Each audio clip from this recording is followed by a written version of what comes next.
पूरा एक सर्वे हुआ है कि उसमें हमारा डिस्ट्रिक्ट जो है, रामबन डिस्ट्रिक्ट जो है, डेवलपमेंट के लिहाज से सबसे गरीब और पसमानदा डिस्ट्रिक्ट माना गया है। कहीं न कहीं इनकी कंपनियों के साथ में मिलीभगत है और आवाम को बेवकूफ़ बना रहे हैं ये लोग। ये कंपनियों में इनके अपने पर्सनल ठेके हैं, कंपनियों में इनके अपने वर्कर्स हैं और आम आदमी को कोई प्लेटफॉर्म नहीं मिलता है कि वो काम करे। इन्होंने बेरोज़गारी के नाम पे वोट लिया पब्लिक से और अपना रोज़गार शुरू कर दिया, अपनी दुकानें शुरू कर दी। बात सिर्फ इतनी है कि इनके पर्सनल काम जो है वो होते हैं कंपनियों से और बाकी आवाम को ये बेवकूफ़ बना रहे हैं। अगर कोई भी उस इलाके का कोई भी आवाम का कोई डिस्ट्रिक्ट का आदमी इस चेयरपर्सन के पास जाता है, वो कहता है कि मेरी एडमिनिस्ट्रेशन सुनती नहीं। तो क्या एडमिनिस्ट्रेशन सुनती नहीं है तो ये अपना इस्तीफ़ा क्यों नहीं रखते हैं एडमिनिस्ट्रेशन के साथ? मेरा नाम फारूक अहमद मीर है। मैं गोल से बिलोंग करता हूँ, डिस्ट्रिक्ट रामबन। मेरा ताल्लुक़ भारतीय जनता पार्टी से है। मैं ब्लॉक सेक्रेटरी हूँ भारतीय जनता पार्टी का और पूरे हिंदुस्तान में और गवर्नर इंतज़ामिया से भी मैं मतलब आपके माध्यम से ये मेरी आवाज़ उन तक पहुंच जाए। देखो, मैं ये कहना चाहता हूँ कि हमारा KGBB स्कूल गूल के अंदर तैनात हुआ है, जो कि बिल्डिंग में मुकम्मल हो चुकी है। अभी वहाँ पे सामान वगैरह कुछ मतलब डिस्ट्रिक्ट एडमिनिस्ट्रेशन की तरफ से भेजा गया था, तो कुछ कहीं न कहीं हमें पता चला कि वहाँ पे चेयरपर्सन के कुछ इंटरफेयर, उन लोगों ने कहीं न कहीं उसमें इंटरफेयर किया कि वहाँ पे सामान जो है उसको अनलोडिंग नहीं और स्कूल को वो गवर्नमेंट के हैंड ओवर नहीं करना चाहते हैं। देखो, गवर्नमेंट का मकसद था उस स्कूल को बनाने का, उस स्कूल को बनाने का कि हमारे दूर दराज इलाके के अंदर जो अवाची बच्चे हैं, हैंडीकेप्ड बच्चे हैं, BPL तबके के लोग जो रह रहे हैं, और उन बच्चों को कहीं न कहीं वो फैसिलिटीज़ लोगों तक पहुंचाना था। गवर्नमेंट का मिशन था, गवर्नमेंट का मकसद ये था कि उन लोग गरीब लोगों को फ़ायदा पहुंचाए, उन बच्चों को फ़ायदा पहुंचाए ताकि उनको भी एजुकेशन मिले और अच्छी फैसिलिटीज़ मिले। ये एक गवर्नमेंट का एक मिशन था और इसी मकसद से गवर्नमेंट ने इस चीज़ को वहाँ पे मतलब ये स्कूल दिया था। बदकिस्मती की बात यह है कि हमारे एडमिनिस्ट्रेशन के लिए एक बहुत बड़ा चैलेंज बन चुका है। ये जो KGBB स्कूल जो है, ये एक बहुत बड़ा चैलेंज बना है।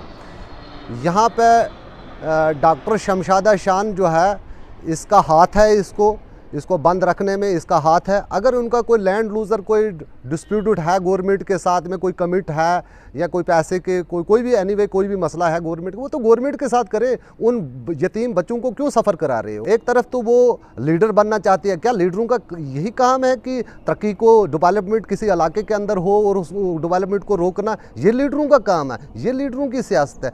बड़ी अफसोस।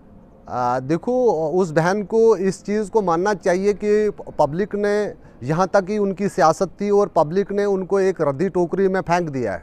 बस उनके नारे, उनके झंडे, उनके जितने भी खोखले दावे थे, लोगों को पता चल चुका है कि हकीकत क्या है।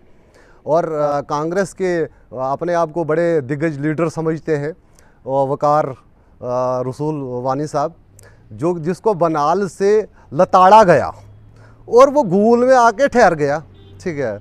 और मुझे समझ नहीं आती है, वो हमेशा कभी हर जो भी उसकी कोई भी कवरेज हुई है उसमें मैंने सारी कवरेजों में यही देखा कि कभी वो मस्जिद को घर के सामने रख रहा है, कभी नमाज़ों को सामने रख रहा है, कभी वो हज को सामने रख रहा है। कहीं ना कहीं मुझे लगता है कि वकार रसूल साहब जो है हमारी कॉन्स्टिट्यूंसी के अंदर है, उसको बनाल से भगाया और वो संगलदान में आके जाके पहुँचा।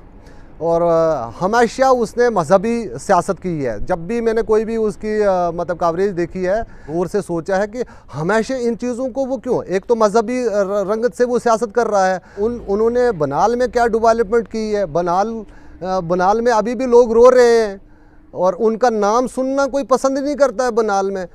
जो बहन चेयरपर्सन शमशादा शान तो लोगों को उस वक्त बता रही थी कि मैं 370 लाख के रख दूंगी वापस और आपको ज़मीनी मालकाना हुकूक में दिलाऊंगे, लेकिन वो अपने घर के पास में उसको एक स्कूल KGBB जो अपाशी लोगों के लिए स्कूल बन रहा था, उसको वो खुलवा नहीं सकी। पूरा एक सर्वे हुआ है कि उसमें हमारा डिस्ट्रिक्ट जो है, रामबन डिस्ट्रिक्ट जो है, डेवलपमेंट के लिहाज से सबसे गरीब और पसमानदा डिस्ट्रिक्ट माना गया है और सबसे गरीब डिस्ट्रिक्ट माना गया है। लेकिन अब बड़ी हैरानगी की बात है कि वहाँ पे पावर प्रोजेक्ट वहाँ पे है, रेलवे प्रोजेक्ट वहाँ पे है, सारे जितने भी बड़े बड़े प्रोजेक्ट हैं जम्मू कश्मीर कहीं न कहीं उस रामबन के अंदर बहुत बड़े प्रोजेक्ट हैं। इन सियासतदानों की वजह से हर जगह करप्शन हो रहा है और इसीलिए हमारा डिस्ट्रिक्ट जो है वो सबसे गरीब डिस्ट्रिक्टों में माना जाता है। कहीं न कहीं इनकी कंपनियों के साथ में मिली भगत है और आवाम को बेवकूफ़ बना रहे हैं ये लोग।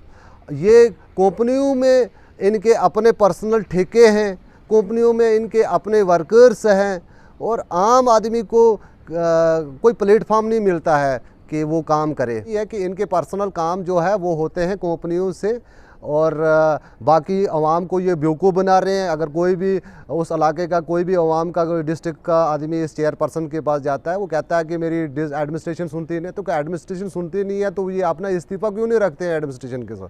ये लोगों के बीच में आए ना, इनके अपने काम तो चल रहे हैं, इनके अपने काम चल रहे हैं, इसीलिए ये इस कुर्सी को पकड़ के बैठे हैं। अगर इस कुर्सी में इनकी कुर्सी में पावर नहीं है या इनकी कोई मानता नहीं है, कुर्सी छोड़ के आ जाए, पब्लिक के साथ बैठे। पब्लिक जैसे तड़फ रही है रोड पे, इस तरीके से ये भी आए।